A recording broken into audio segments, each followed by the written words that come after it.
श्रीमहाकालकवचम्। ॐ श्रीगणेशाय नमः। श्रीभैरव उवाच अथ वक्ष्यामि देवेशि कवचं मन्त्रगर्भकम् मूलमन्त्रस्वरूपम् च विश्वमङ्गलकाभिधम् सर्वसम्पत्प्रदं चैव महाकालस्य पार्वती गुह्यातिगुह्यपरमं मूलविद्यामयं ध्रुवम् परमार्थप्रदं नित्यं भोगमोक्षैककारणं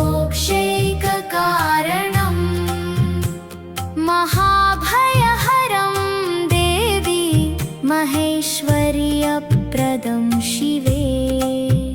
कवचस्यास्य देवेशि ऋषिर्भैरव ईरितः अनुष्टुप् छन्द इत्युक्तं महाकालश्च देवता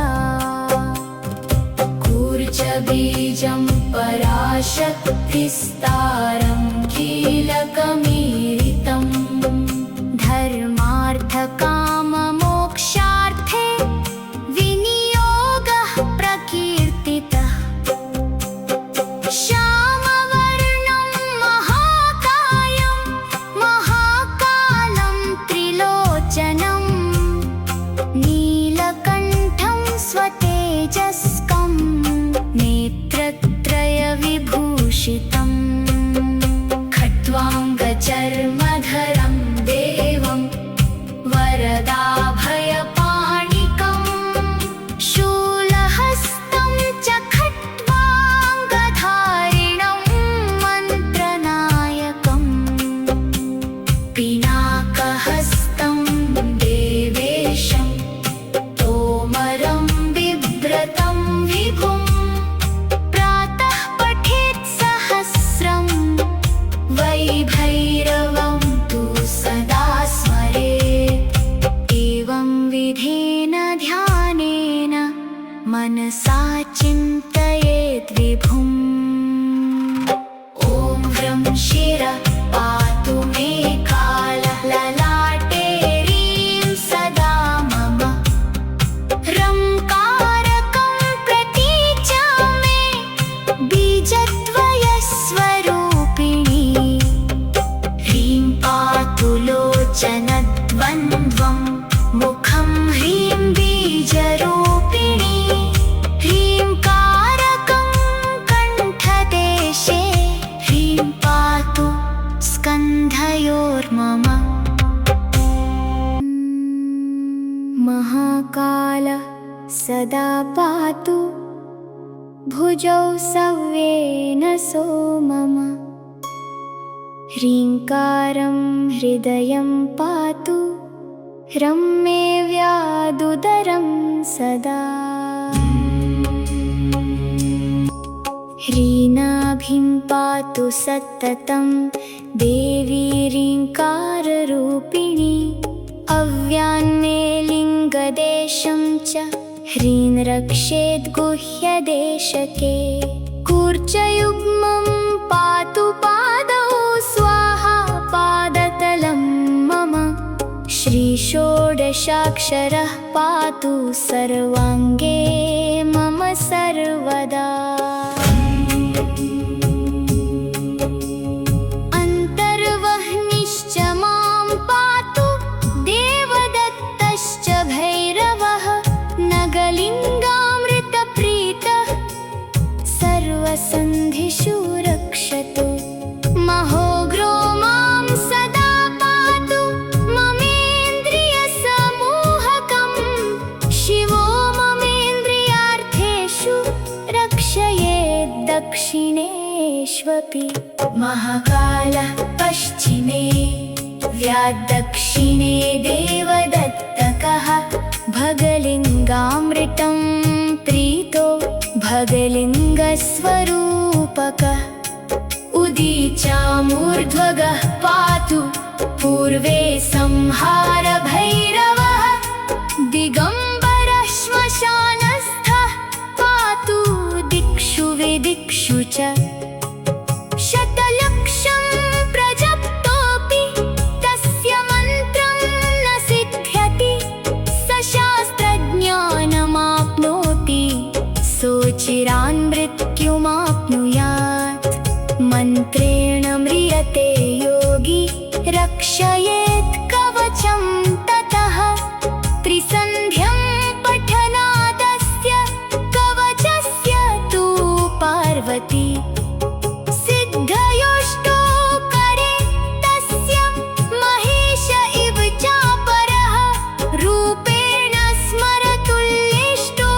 कामिनीनां प्रियो भवेत् तस्मादेतत्सु कवचं न देयं यस्य कस्यचित् भक्तियुक्ताय शान्ताय दानशीलाय धीमते यो ददाति सुशिष्येभ्यो वश्ये कस्य जगत् भवेत् गुह्याद् गुह्यतरं गुह्यं महारुद्रेण भाषितम् रवौ भूर्जे लिखेद्वर्म स्वयंभू कुसुमस्त्रजा कुङ्कुमेनाष्टगन्धेन रक्तेन निजरेतसा धारयन्मूर्ध्नि बाहो प्राप्नुयात् परमां गतिं धनकामो लभेद्वित्तं पुत्रकामो लभेत् प्रजाम् सर्वान् रिपून् रणे जित्वा कल्याणि गृहमाविशेत् यस्य कण्ठगतं तस्य करस्थं सर्वसिद्धयः श्रीविश्वकवचं नाम कवचं न प्रकाशये रहस्याति रहस्यं च गोपनीयं स्वयोनिवत् अथ वक्ष्यामि देवेशि कवचं मन्त्रगर्भकम् मूलमन्त्रस्वरूपं च विश्वमङ्गलकाभिधम् सर्वसम्पत्प्रदं चैव महाकालस्य पार्वती गुह्यातिगुह्यपरमम् मूलविद्यामयं ध्रुवं परमार्थप्रदं नित्यं भोगमोक्षैककारणं महाभयहरं देवी महेश्वर्यप्रदं शिवे कवचस्यास्य देवेशि ऋषिर्भैरव ईरितः अनुष्टुप् छन्द इत्युक्तं महाकालश्च देवता कूर्जबीजं पराशक्तिस्तारं कीलकमीरितं धर्मार्थकाममोक्षार्थे विनियोगः प्रकीर्तितः श्यामवर्णं महाकायं महाकालं त्रिलोचनं नीलकण्ठं स्वतेजस्कं नेत्रत्रयविभूषितम्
त्रिलोचनद्वन्द्वं मुखं ह्रीं बीजरूपिणी ह्रीङ्कारकं कण्ठदेशे ह्रीं पातु स्कन्धयोर्मम महाकालः सदा पातु भुजौ सव्येन सो मम ह्रीङ्कारं हृदयं पातु रम्ये व्यादुदरं सदा ह्रीनाभिं पातु सततं देवी ह्रीङ्काररूपिणी अव्यान्ने लिङ्गदेशं च ह्रीं रक्षेद् गुह्यदेशके कूर्चयुग्मं पातु पादौ स्वाहा पादतलं मम श्रीषोडशाक्षरः पातु सर्वाङ्गे मम सर्वदा अन्तर्वह्निश्च मां पातु देवदत्तश्च भैरवः नगलिङ्गामृतप्रीतः सर्वसन्धिषु रक्षतु महोग्रो मां सदा पातु ममेन्द्रियसमूहकं शिवो ममेन्द्रियार्थेषु रक्षयेत् दक्षिणेष्वपि महाकालः पश्चिमे व्याद्दक्षिणे देवदत्तकः भगलिङ्गामृतं प्रीतो भगलिङ्गस्वरूपकः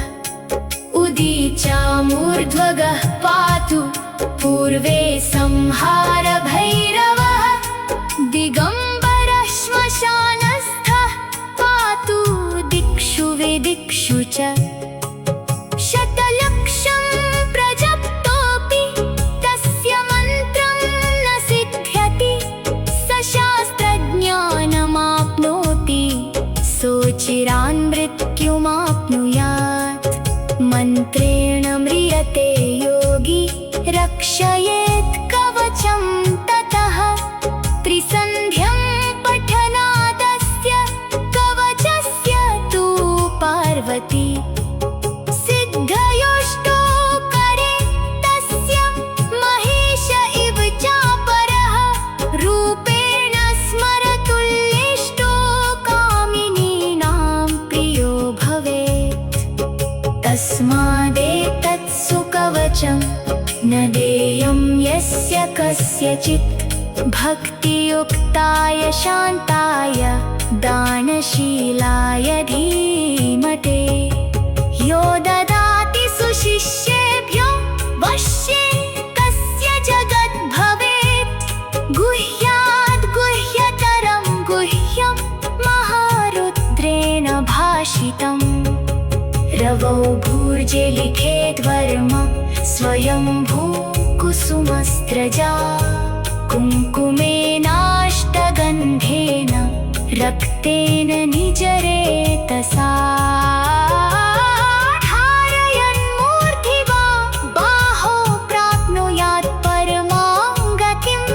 धनकामो लभेद्वित्तं पुत्रकामो लभेत् प्रजाम् सर्वान् रिपून् रणे जित्वा कल्याणि गृहमाविशेत् यस्य कण्ठगतं तस्य करस्थं सर्वसिद्धयः श्रीविश्वकवचं नाम कवचं न प्रकाशये रहस्याति रहस्यं च गोपनीयं स्वयोनिवत् अथ वक्ष्यामि देवेशि कवचं मन्त्रगर्भकम् मूलमन्त्रस्वरूपं च विश्वमङ्गलकाभिधम् सर्वसम्पत्प्रदं चैव महाकालस्य पार्वती गुह्यातिगुह्यपरमं मूलविद्यामयं ध्रुवम् परमार्थ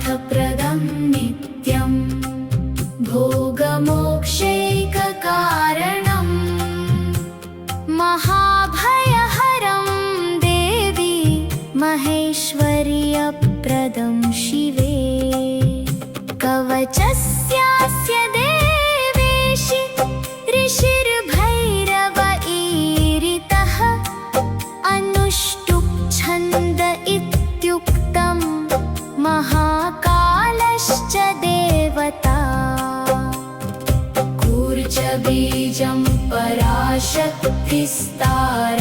कीलकमीरितं धर्मार्थकाममोक्षार्थे विनियोगः प्रकीर्तितः श्यामवर्णं महाकायं महाकालं त्रिलोचनं नीलकण्ठं स्वतेजस्कं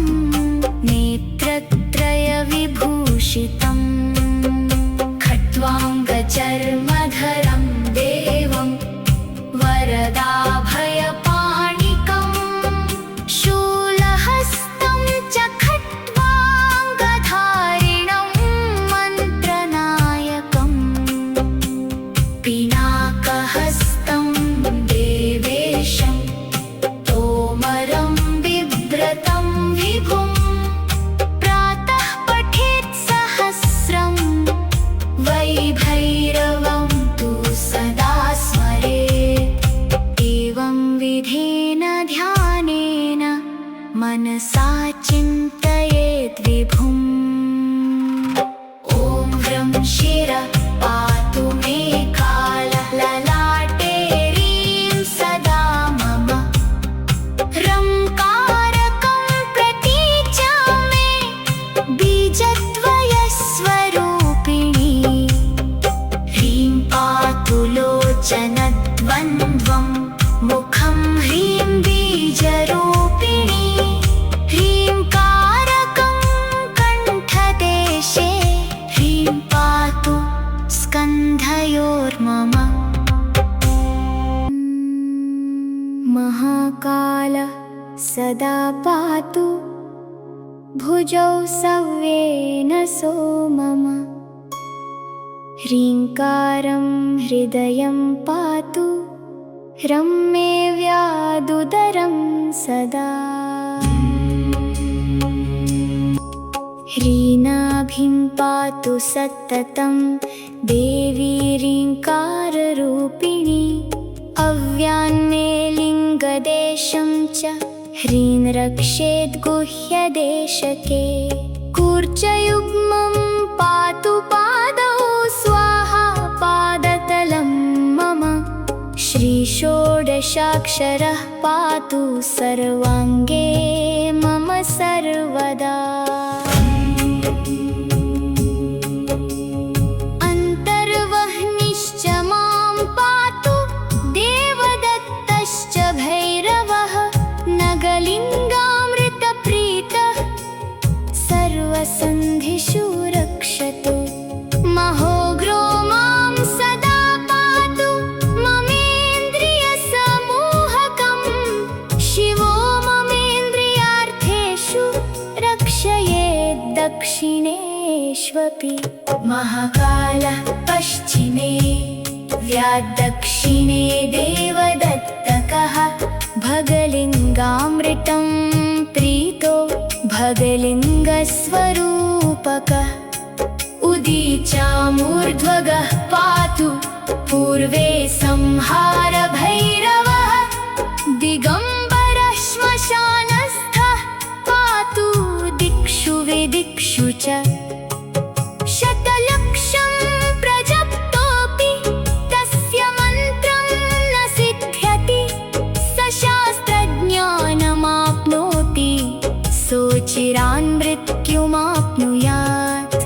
मन्त्रेण म्रियते योगी रक्षयेत् कवचं ततः त्रिसन्ध्यं पठनादस्य कवचस्य तु पार्वती सिद्धयोष्टो करे तस्य महेश इव चापरः रूपेण स्मरतुल्येष्टो कामिनीनां प्रियो भवेत् तस्मादेतत् सुकवचं न देयं यस्य कस्यचित् भक्तियुक्ताय शान्ताय दानशीलाय धीमते यो ददाति सुशिष्येभ्यो वश्ये कस्य जगद्भवेत् गुह्याद् गुह्यतरं गुह्यं महारुद्रेण भाषितम् पाठितम् रवौ भूर्जे लिखेद्वर्म स्वयंभू कुसुमस्त्रजा कुङ्कुमेनाष्टगन्धेन रक्तेन निजरेतसा धारयन्मूर्ध्वा बाहो प्राप्नुयात् परमां गतिं धनकामो लभेद्वित्तं पुत्रकामो लभेत् प्रजाम् सर्वान् रिपून् रणे जित्वा कल्याणि गृहमाविशेत् यस्य कण्ठगतं तस्य करस्थं सर्वसिद्धयः श्रीविश्वकवचं नाम कवचं न प्रकाशये रहस्याति रहस्यं च गोपनीयं स्वयोनिवत् अथ वक्ष्यामि देवेशि कवचं मन्त्रगर्भकम् मूलमन्त्रस्वरूपं च विश्वमङ्गलकाभिधम् सर्वसम्पत्प्रदं चैव महाकालस्य पार्वती गुह्यातिगुह्यपरमं मूलविद्यामयं ध्रुवम् परमार्थप्रदं नित्यं भोगमोक्षैककारणं महाभयहरं देवी महेश्वर्यप्रदं शिवे कवचस्यास्य देवेशि ऋषिर्भैरव ईरितः अनुष्टुप् छन्द इत्युक्तं महाकालश्च देवता कूर्जबीजं पराशक्तिस्तारं कीलकमीरितं धर्मार्थकाममोक्षार्थे विनियोगः प्रकीर्तितः श्यामवर्णं महाकायं महाकालं त्रिलोचनं नीलकण्ठं स्वतेजस्कं नेत्रत्रयविभूषितम् खट्वाङ्गचर्मधरं देवं वरदाभयपाणिकं शूलहस्तं च खट्वाङ्गधारिणं मन्त्रनायकम् पिनाकहस्तं देवेशं तोमरं बिभ्रतं विभुं प्रातः पठेत् सहस्रं वैभैरवं तु सदा स्मरेत् एवं विधेन ध्यानेन मनसा चिन्तयेत् विभुम् ॐ ह्रं शिरः पातु मे कालः ललाटे ह्रीं सदा मम ह्रंकारकं प्रतीचा मे बीजद्वयस्वरूपिणी ह्रीं पातु लोचनद्वन्द्वं मुखं ह्रीं बीजरूपिणी ह्रींकारकं कण्ठदेशे ह्रीं पातु स्कन्धयोर्मम महाकालः सदा पातु भुजौ सव्येन सो मम ह्रीङ्कारं हृदयं पातु ह्रं मे व्यादुदरं सदा ह्रीनाभिं पातु सततं देवी ह्रीङ्काररूपिणी अव्यान्मे लिङ्गदेशं च ह्रीं रक्षेद् गुह्यदेशके कूर्चयुग्मं पातु पादौ स्वाहा पादतलं मम श्रीषोडशाक्षरः पातु सर्वाङ्गे मम सर्वदा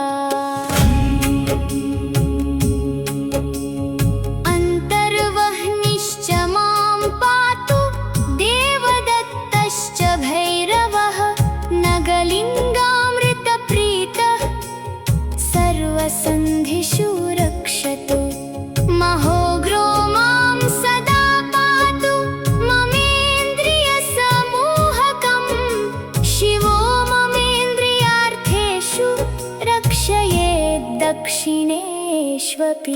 महाकालः पश्चिमे व्याद्दक्षिणे देवदत्तकः भगलिङ्गामृतं प्रीतो भगलिङ्गस्वरूपकः उदीचामूर्ध्वगः पातु पूर्वे संहारभैरवः दिगम्बरः श्मशानस्थः पातु दिक्षु विदिक्षु च शतलक्षं प्रजप्तोऽपि तस्य मन्त्रं न सिद्ध्यति स शास्त्रज्ञानमाप्नोति सोचिरान् मृत्युमाप्नुयात् मन्त्रेण म्रियते योगी रक्षयेत् कवचं ततः त्रिसन्ध्यं पठनादस्य कवचस्य तु पार्वती सिद्धयोष्टौ करे तस्य महेश इव चापरः रूपेण स्मरतुल्येष्टो कामिनीनां प्रियो भवेत् तस्मादेतत्सु कवचं न देयं यस्य कस्यचित् भक्तियुक्ताय शान्ताय दानशीलाय धीमते यो ददाति सुशिष्येभ्यो वश्ये तस्य जगत् भवेत् गुह्याद् गुह्यतरं गुह्यं महारुद्रेण भाषितम् रवौ भूर्जे लिखेद्वर्म स्वयंभू कुसुमस्त्रजा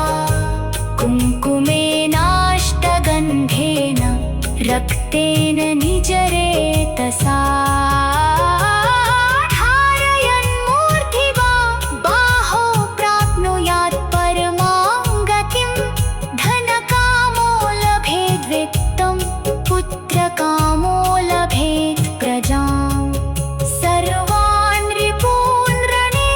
जित्वा कल्याणि गृहमाविशेत् यस्य कण्ठगतं तस्य करस्थो सर्वसिद्धयः श्रीविश्वकवचं नाम कवचं न प्रकाशये रहस्याति रहस्यं च गोपनीयं स्वयोनिवत् अथ वक्ष्यामि देवेशि कवचं मन्त्रगर्भकम्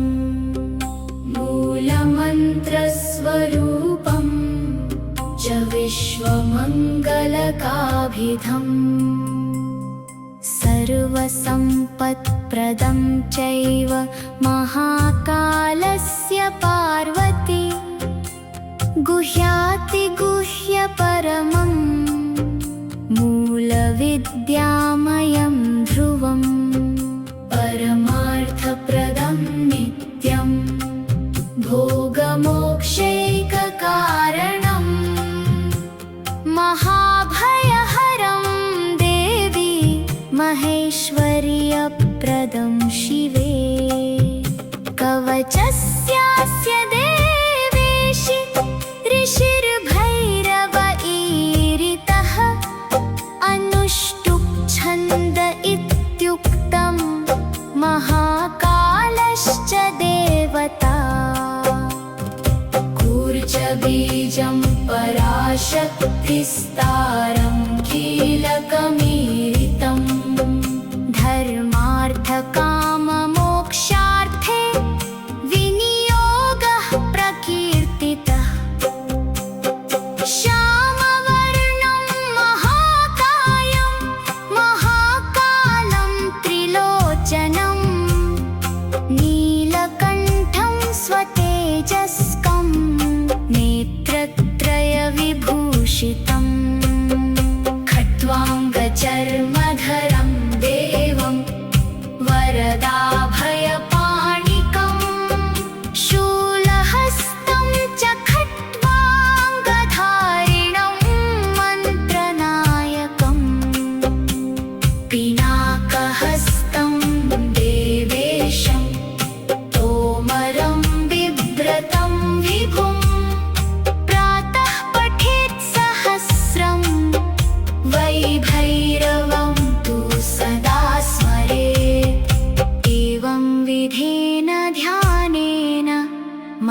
सा चिन्तयेत् विभुम्।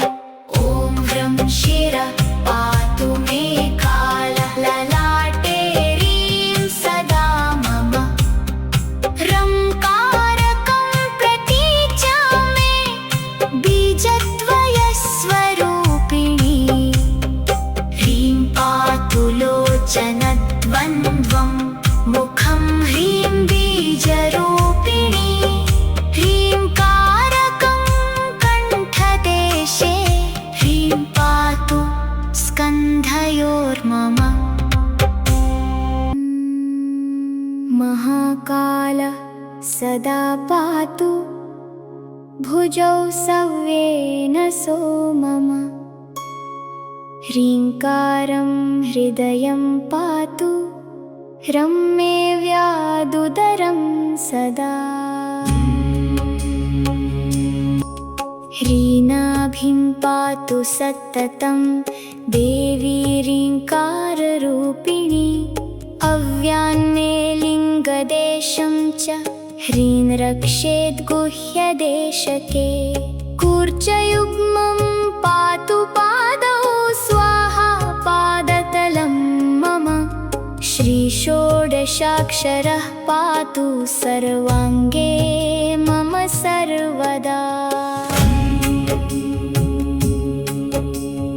अन्तर्वह्निश्च मां पातु देवदत्तश्च भैरवः। नगलिङ्गामृतप्रीतः सर्वसन्धिषु रक्षतु। महोग्रो मां सदा पातु ममेन्द्रियसमूहकम्। शिवो ममेन्द्रियार्थेषु रक्षयेत् दक्षिणेष्वपि। महाकालः पश्चिमे व्याद्दक्षिणे देवदत्तकः। भगलिङ्गामृतं प्रीतो भगलिङ्गस्वरूपकः। उदीचामूर्ध्वगः पातु पूर्वे संहारभैरवः। दिगम्बरः श्मशानस्थः पातु दिक्षु विदिक्षु च। शतलक्षं प्रजप्तोऽपि तस्य मन्त्रं न सिद्ध्यति। स शास्त्रज्ञानमाप्नोति सोचिरान् मृत्युमाप्नुयात्। मन्त्रेण म्रियते योगी रक्षयेत् कवचं ततः। त्रिसन्ध्यं पठनादस्य कवचस्य तु पार्वती। सिद्धयोष्टौ करे तस्य महेश इव चापरः। रूपेण स्मरतुल्येष्टो कामिनीनां प्रियो भवेत्। तस्मादेतत्सु कवचं न देयं यस्य कस्यचित्। भक्तियुक्ताय शान्ताय दानशीलाय धीमते। यो ददाति सुशिष्येभ्यो वश्ये कस्य जगद्भवेत्। गुह्याद् गुह्यतरं गुह्यं महारुद्रेण भाषितम्। रवौ भूर्जे लिखेद् वर्म स्वयंभू कुसुमस्त्रजा। कुङ्कुमेनाष्टगन्धेन रक्तेन निजरेतसा। धारयन्मूर्ध्नि बाहो प्राप्नुयात् परमां गतिम्। धनकामो लभेद् वित्तं पुत्रकामो लभेत् प्रजाम्। सर्वान् रिपून् रणे जित्वा कल्याणि गृहमाविशेत्। यस्य कण्ठगतं तस्य करस्थं सर्वसिद्धयः। श्रीविश्वकवचं नाम कवचं न प्रकाशये। रहस्याति रहस्यं च गोपनीयं स्वयोनिवत्। अथ वक्ष्यामि देवेशि कवचं मन्त्रगर्भकम्।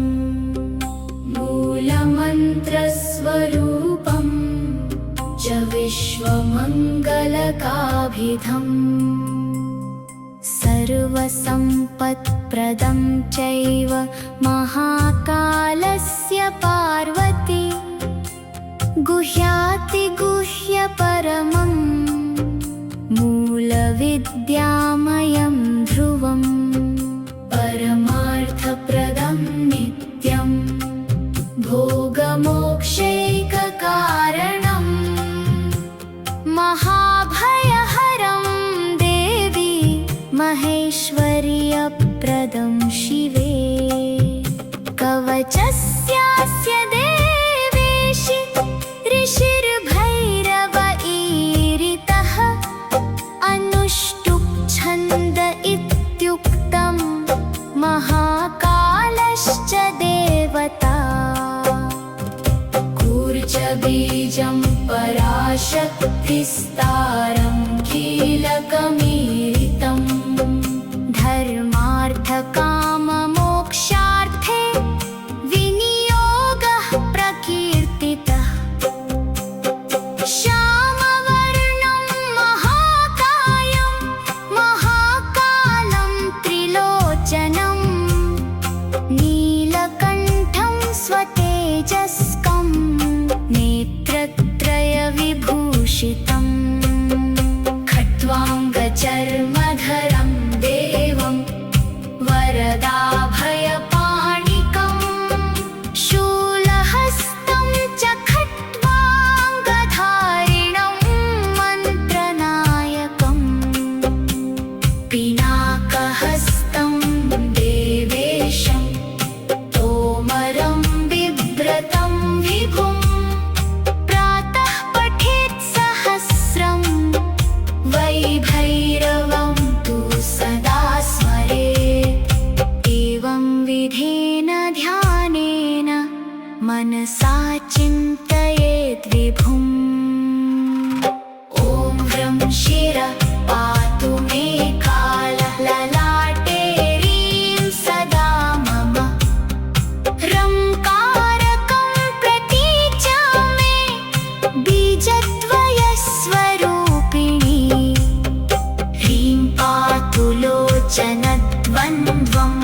मुखं ह्रीं बीजरूपिणी ह्रींकारकं कण्ठदेशे ह्रीं पातु स्कन्धयोर्मम महाकालः सदा पातु भुजौ सव्येन सो मम ह्रीङ्कारं हृदयं पातु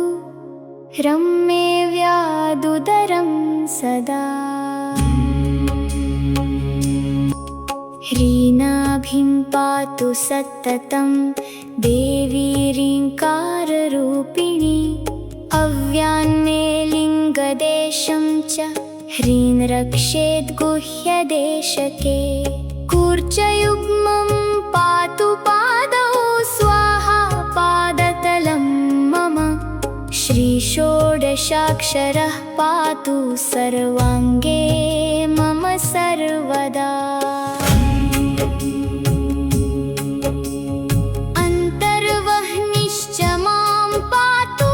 देवदत्तश्च भैरवः नगलिङ्गामृतप्रीतः सर्वसन्धिषु रक्षतु महोग्रो मां सदा पातु ममेन्द्रियसमूहकं शिवो ममेन्द्रियार्थेषु रक्षयेत् दक्षिणेष्वपि महाकालः पश्चिमे व्याद्दक्षिणे देवदत्तकः भगलिङ्गामृतं प्रीतो भगलिङ्गस्वरूपकः उदीचामूर्ध्वगः पातु पूर्वे संहारभैरवः दिगम्बरः श्मशानस्थः पातु दिक्षु विदिक्षु च शतलक्षं प्रजप्तोऽपि तस्य मन्त्रं न सिद्ध्यति स शास्त्रज्ञानमाप्नोति सोचिरान् मृत्युमाप्नुयात्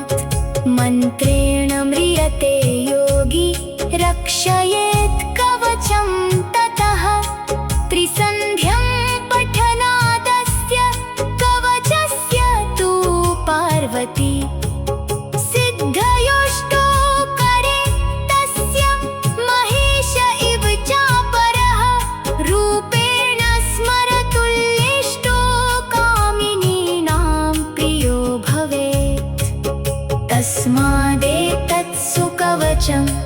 न देयं यस्य कस्यचित् भक्तियुक्ताय शान्ताय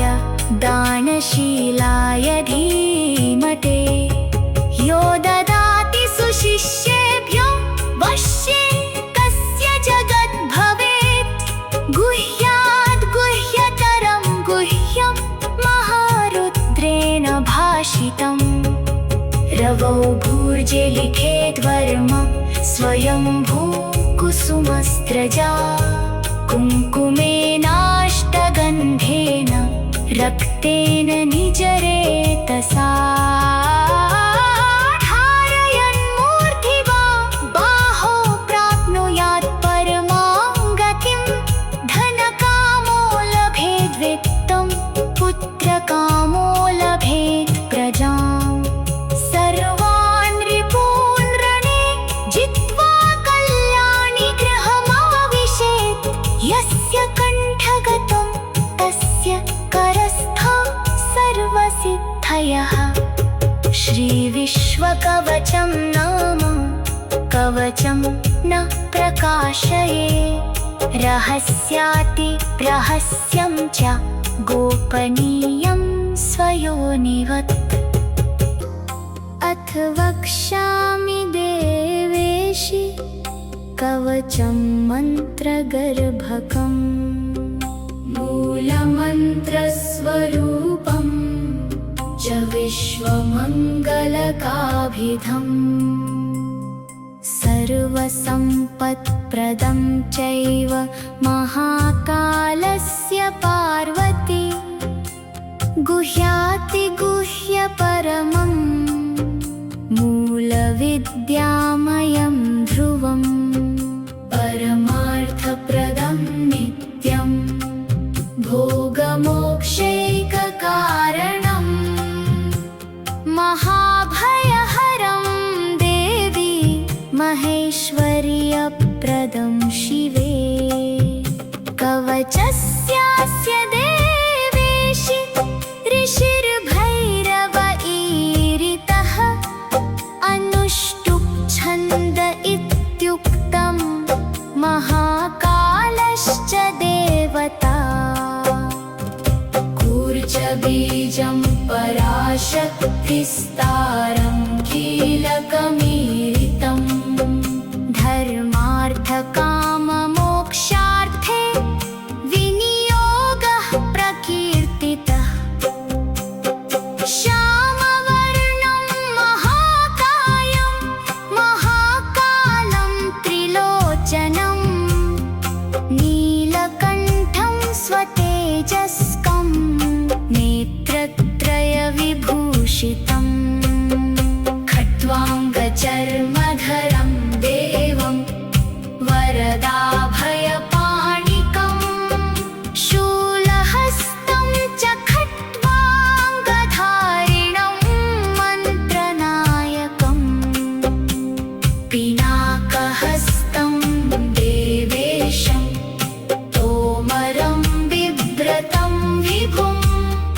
प्रातः पठेत् सहस्रं वैभैरवं तु सदा स्मरेत् एवं विधेन ध्यानेन मनसा चिन्तयेत् विभुम् ॐ व्रं शिरः पातु मे कालः ललाटे ह्रीं सदा मम ह्रंकारकं प्रतीच्या मे बीजद्वयस्वरूपिणी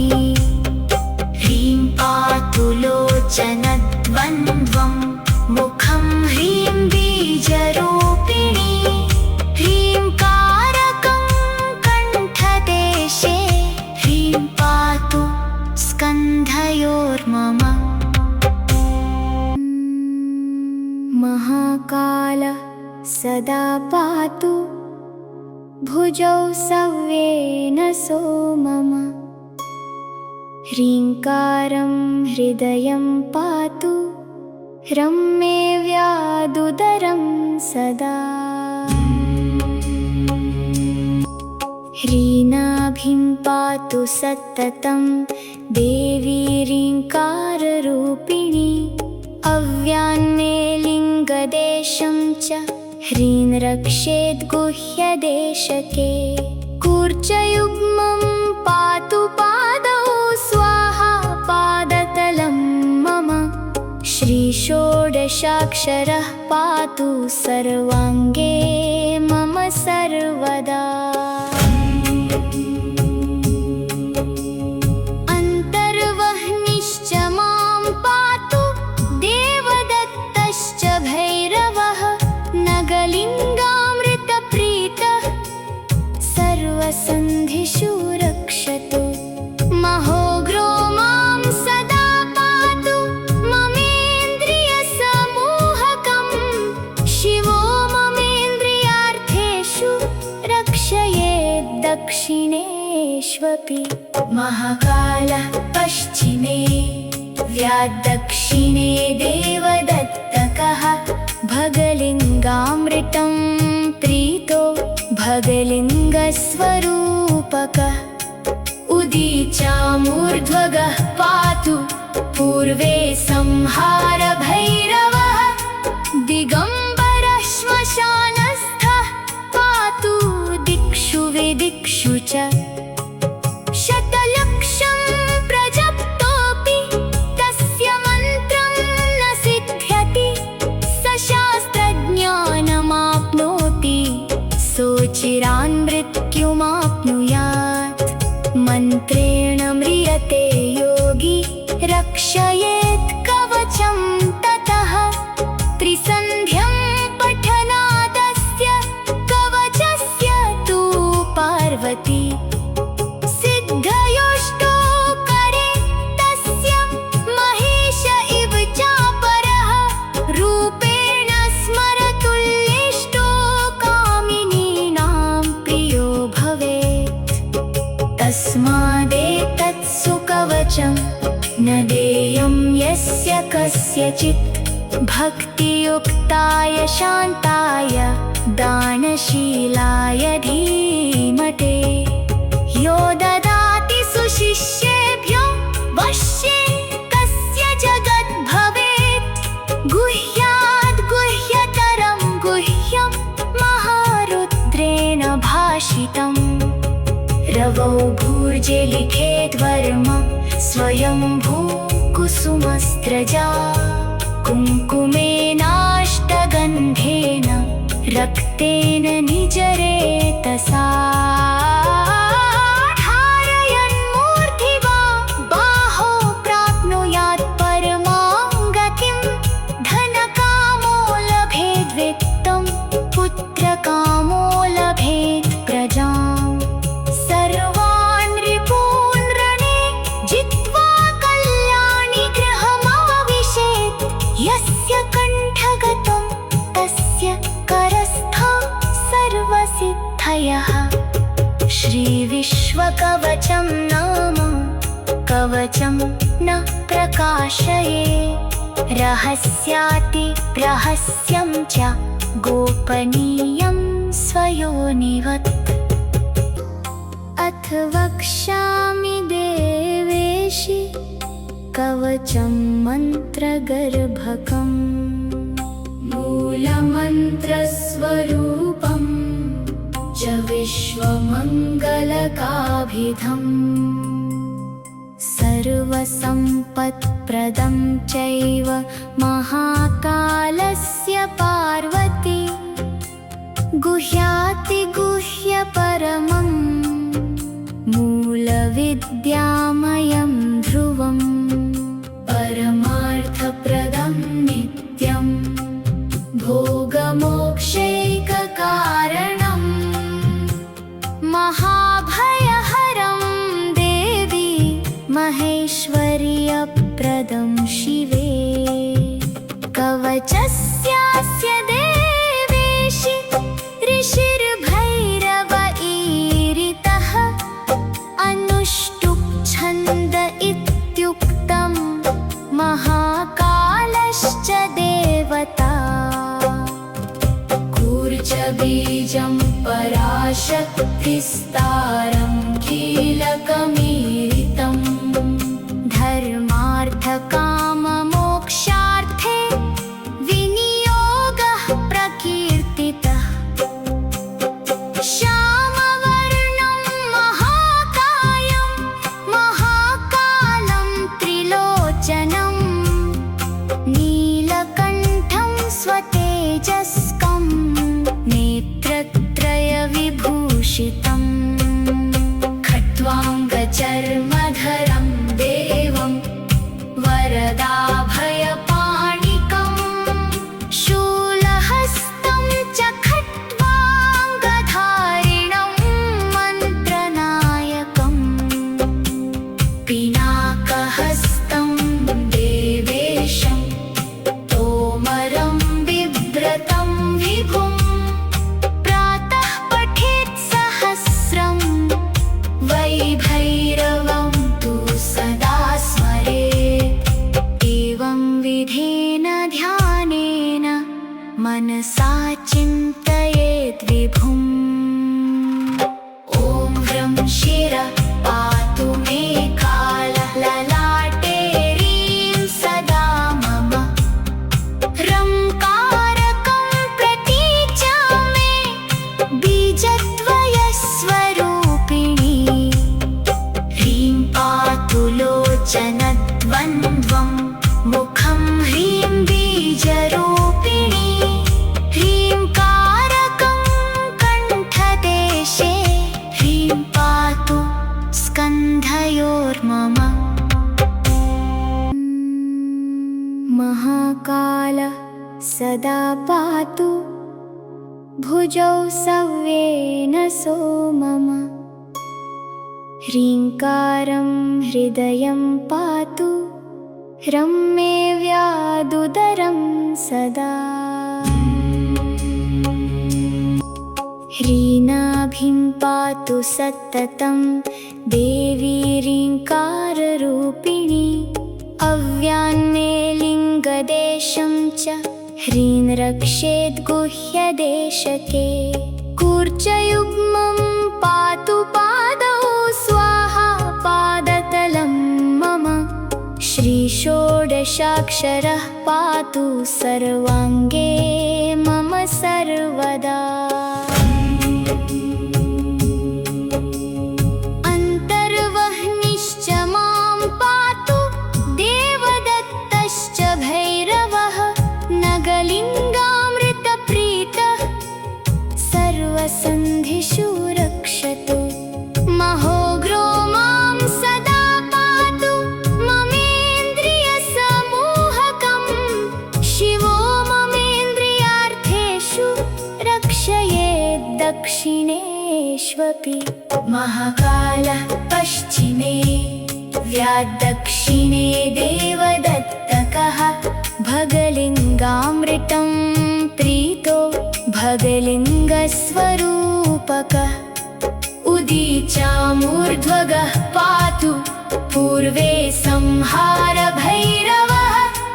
दिगम्बरः श्मशानस्थः पातु दिक्षु विदिक्षु च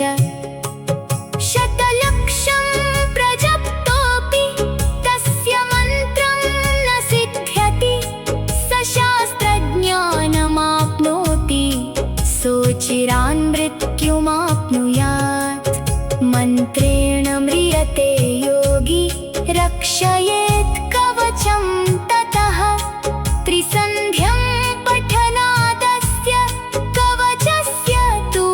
पार्वती सिद्धयोष्टो करे तस्य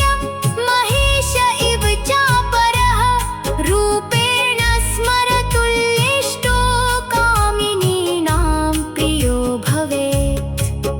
तस्मादेतत् सुकवचं न देयं यस्य कस्यचित् भक्तियुक्ताय शान्ताय दानशीलाय धीमते यो ददाति सुशिष्येभ्यो वश्ये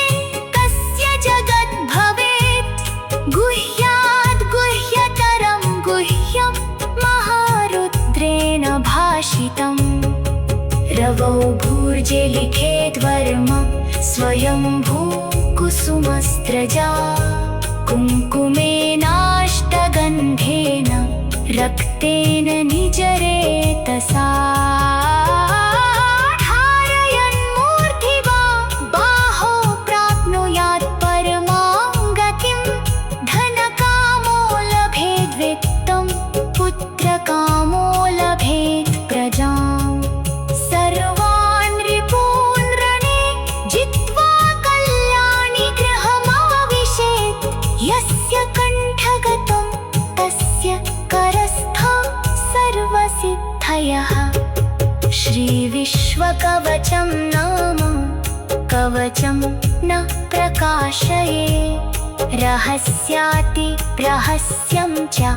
गोपनीयं स्वयोनिवत् अथ वक्ष्यामि देवेशि कवचं मन्त्रगर्भकम् मूलमन्त्रस्वरूपं च विश्वमङ्गलकाभिधम् सर्वसम्पत्प्रदं चैव महाकालस्य पार्वती गुह्यातिगुह्यपरमं मूलविद्यामयं ध्रुवम् परमार्थप्रदं नित्यं भोगमोक्षैककारणं महाभयहरं देवी महेश्वर्यप्रदं शिवे कवचस्यास्य देवेशि ऋषिर्भैरव ईरितः अनुष्टुप् छन्द इत्युक्तं महाकालश्च देवता कूर्चबीजं पराशक्तिस्तारं कीलकमीरितं धर्मार्थकाममोक्षार्थे विनियोगः प्रकीर्तितः श्यामवर्णं महाकायं महाकालं त्रिलोचनं नीलकण्ठं स्वतेजस्कं नेत्रत्रयविभूषितं खट्वाङ्गचर्मधरं देवं वरदाभयपाणिकं शूलहस्तं च खट्वाङ्गधारिणं मन्त्रनायकम् पिनाकहस्तं देवेशं तोमरं बिभ्रतं विभुं प्रातः पठेत् सहस्रं वैभैरवं तु सदा स्मरेत् एवं विधेन ध्यानेन मनसा चिन्तयेत् विभुम् ॐ ह्रं शिरः पातु मे कालः ललाटे ह्रीं सदा मम ह्रंकारकं प्रतीचा मे बीजद्वयस्वरूपिणी ह्रीं पातु लोचनद्वन्द्वं मुखं ह्रीं बीजरूपिणी ह्रींकारकं कण्ठदेशे ह्रीं पातु स्कन्धयोर्मम महाकालः सदा पातु भुजौ सव्येन सो मम ह्रीङ्कारं हृदयं पातु ह्रं मे व्यादुदरं सदा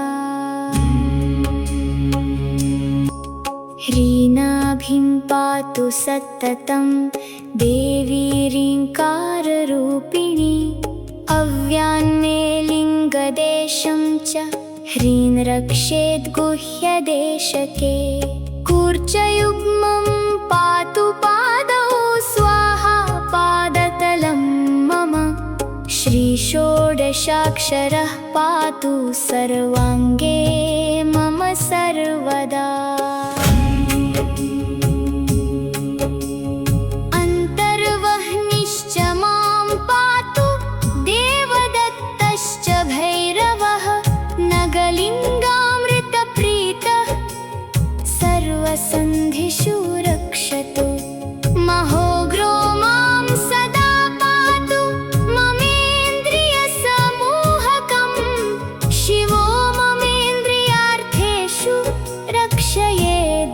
दक्षिणेष्वपि महाकालः पश्चिमे व्याद्दक्षिणे देवदत्तकः भगलिङ्गामृतं प्रीतो भगलिङ्गस्वरूपकः उदीचामूर्ध्वगः पातु पूर्वे संहारभैरवः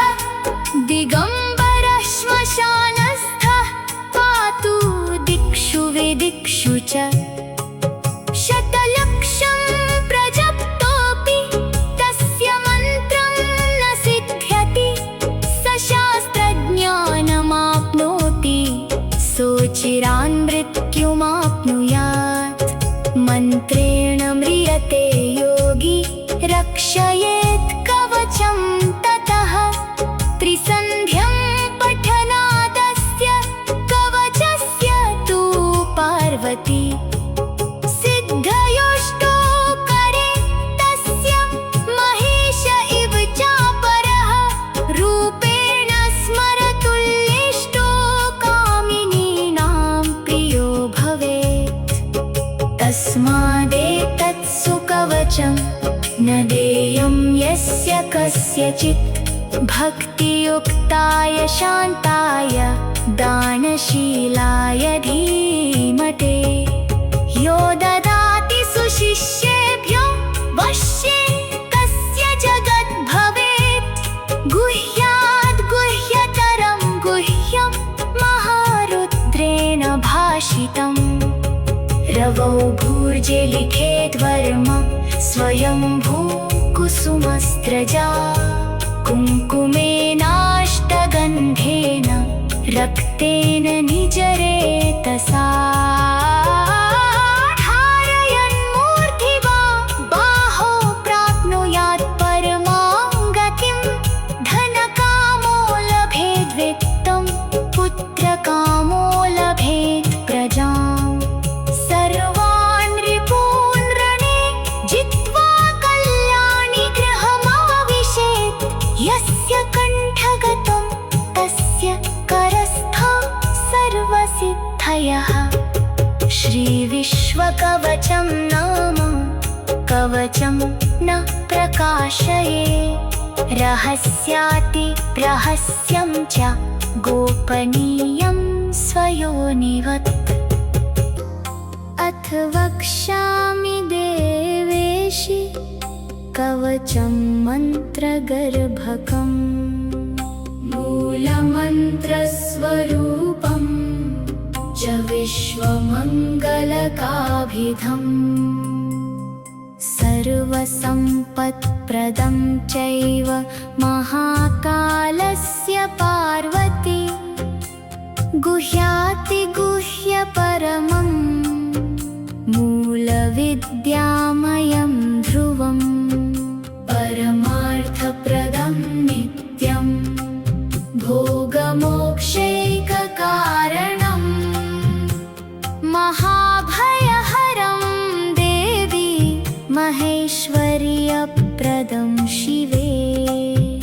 कवचस्यास्य देवेशि ऋषिर्भैरव ईरितः अनुष्टुप् छन्द इत्युक्तं महाकालश्च देवता कूर्जबीजं पराशक्तिस्तारं कीलकमीरितं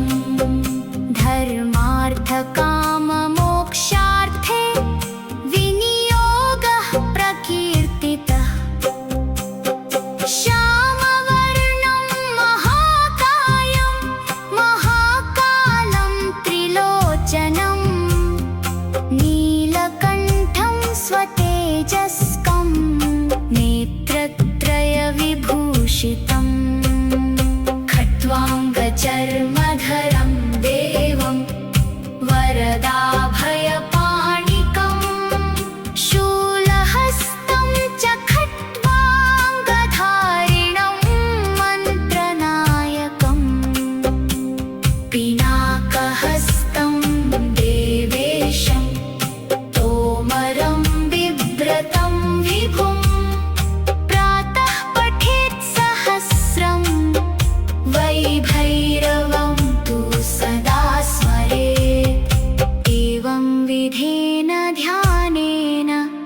मनसा चिन्तयेत् विभुम्।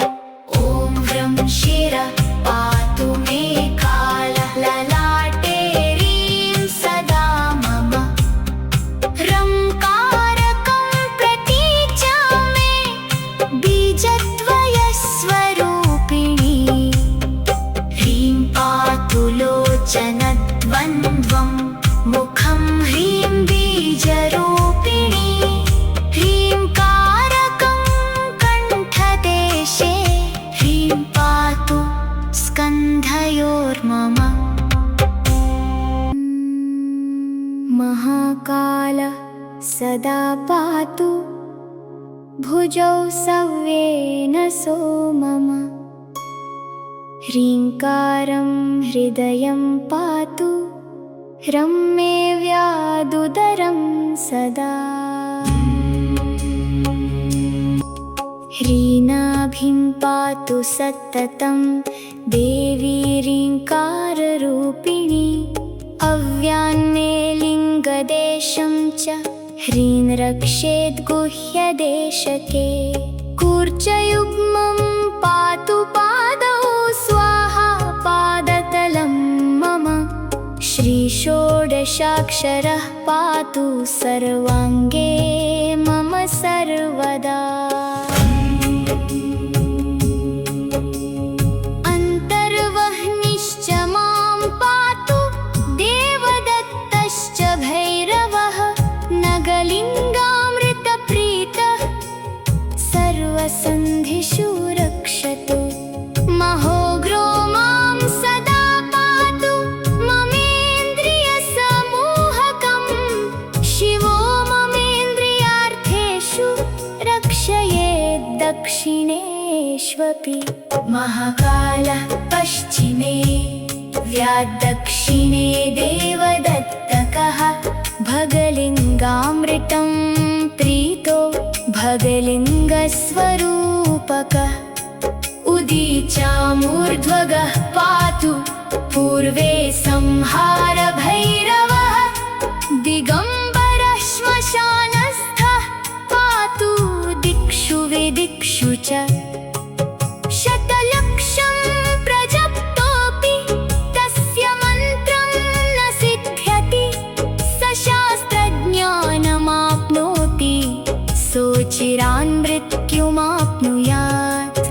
मन्त्रेण म्रियते योगी रक्षयेत् कवचं ततः। त्रिसन्ध्यं पठनादस्य कवचस्य तु पार्वती। सिद्धयोष्टौ करे तस्य महेश इव चापरः। रूपेण स्मरतुल्येष्टो कामिनीनां प्रियो भवेत्। तस्मादेतत्सु कवचं न देयं यस्य कस्यचित्।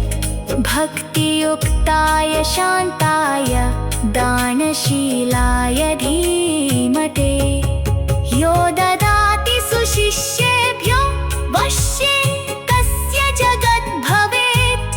गुह्याद् गुह्यतरं गुह्यं महारुद्रेण भाषितम्। रवौ भूर्जे लिखेद् वर्म स्वयंभू कुसुमस्त्रजा। कुङ्कुमेनाष्टगन्धेन रक्तेन निजरेतसा। धारयन्मूर्ध्नि वा बाहो प्राप्नुयात् परमां गतिम्। धनकामो लभेद् वित्तं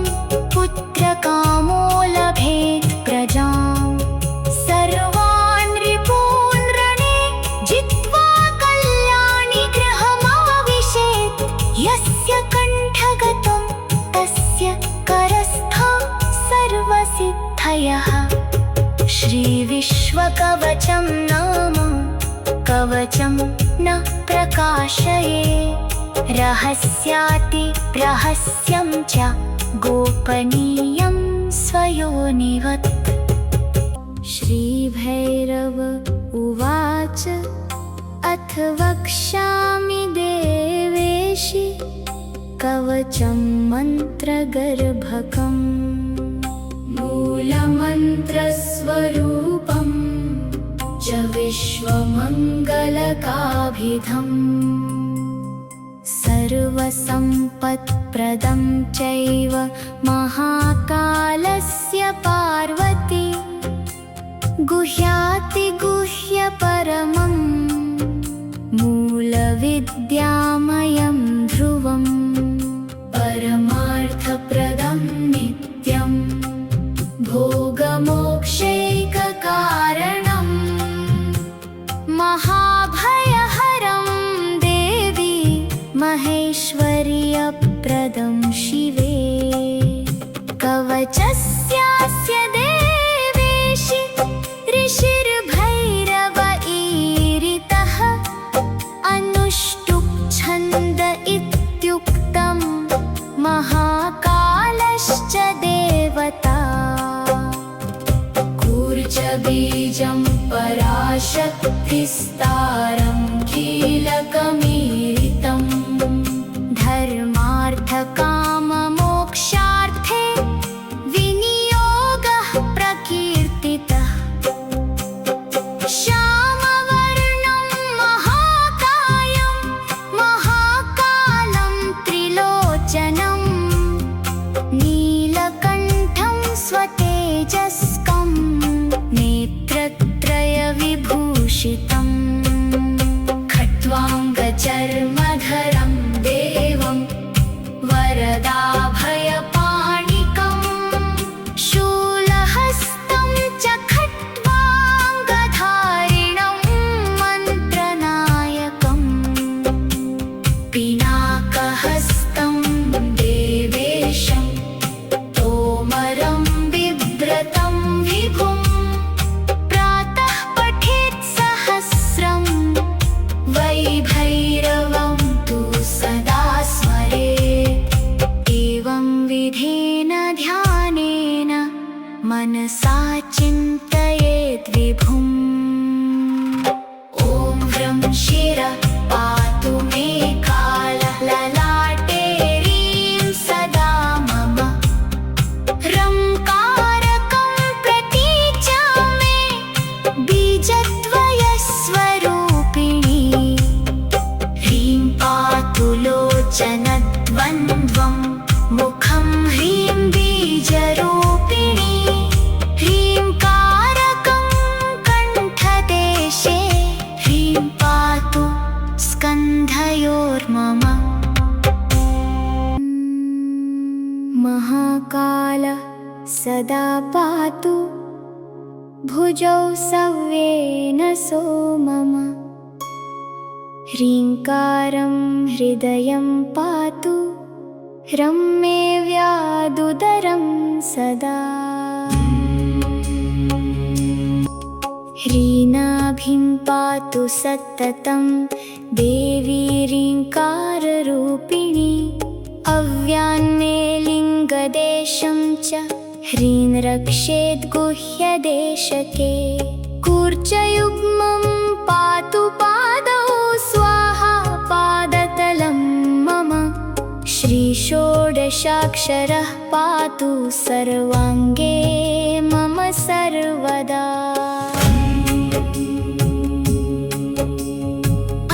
अन्तर्वह्निश्च मां पातु देवदत्तश्च भैरवः नगलिङ्गामृतप्रीतः सर्वसन्धिषु रक्षतु महोग्रो मां सदा पातु ममेन्द्रियसमूहकं शिवो ममेन्द्रियार्थेषु रक्षयेत् दक्षिणेष्वपि महाकालः पश्चिमे व्याद्दक्षिणे देवदत्तकः भगलिङ्गामृतं प्रीतो भगलिङ्गस्वरूपकः उदीचामूर्ध्वगः पातु पूर्वे संहारभैरवः दिगम्बरः श्मशानस्थः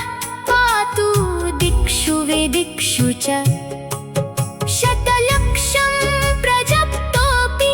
तस्य मन्त्रं न सिद्ध्यति स शास्त्रज्ञानमाप्नोति